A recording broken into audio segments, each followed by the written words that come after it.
In 2025 we went through a lot of cool stuff on this channel. Starting off with a NAS overhaul following a power outage which would eventually end up in round 2 replacing my old Cisco network gear with modern Ubiquiti hardware to reduce my permanent power consumption.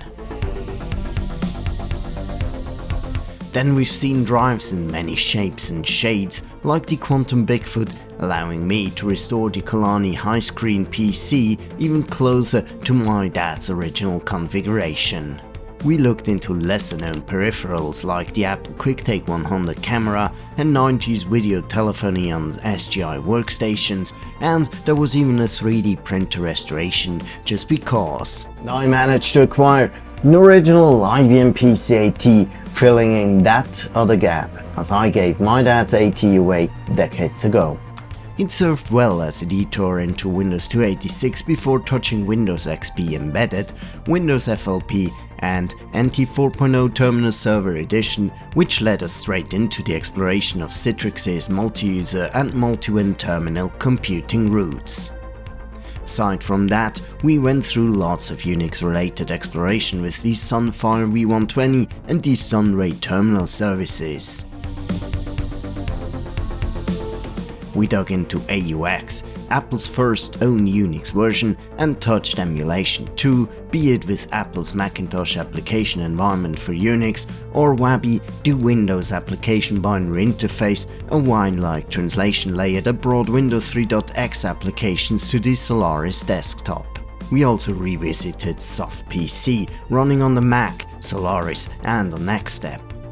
And we've seen NeXTSTEP running both inside emulation and on native hardware, tracing the origins of modern macOS through the intermediate Rhapsody based macOS X server.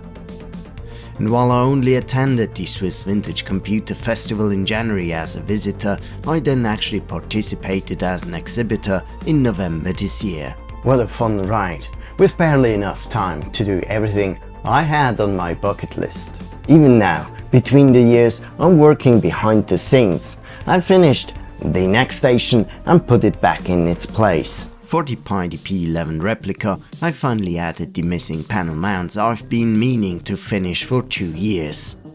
Especially the wired RJ45 jack was important, as running a networked guest operating system like 2.11 BSD in SimH via Wi-Fi isn't working. But it fully works with a wired connection. Why all that? Because I signed up for the Compute Global Hyperionet, an initiative to build a late 90s and early 2000s compatible encapsulated internet for retro computing enthusiasts and their machines. Let's just hope we don't get our offices demolished like Homer's.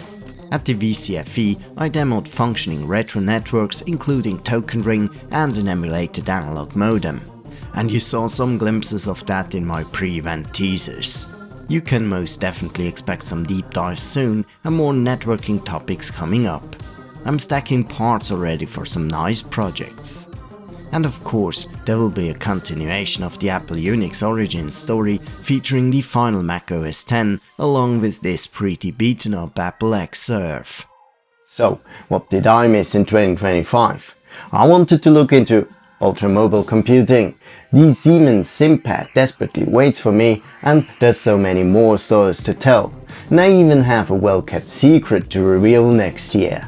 My shelf is full of systems waiting for repairs, but at least I found the time to inspect them and gather spare parts.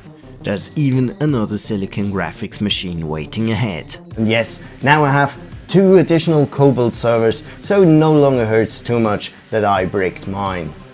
And there's this obscure 8086 machine, a British make named the Advance 86, waiting for exploration. Speaking of the 8086, finally I'm working on a display frame for selected CPUs, spanning from the Z80 to the Pentium 3 generation. My 3D printer is currently on fire. And as much as I love bringing you the LEGO Game Boy on Christmas Eve, I'm happy to say I could finally acquire a SEGA Game Gear handheld console. While I had the Game Boy back then, I desperately wanted the Game Gear, and if only for that optional TV tuner module. And I wonder if the tuner still works with this UHF transmitter. Because one thing's for certain, and even though good old Bruce said it himself, Die Hard is not a Christmas movie.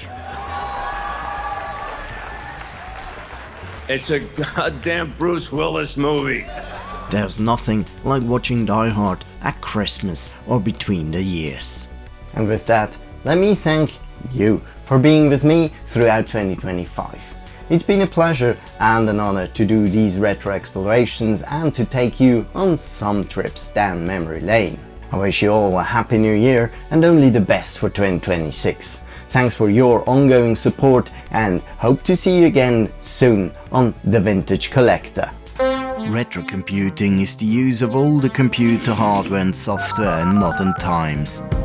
I'm the Vintage Collector and these are my stories.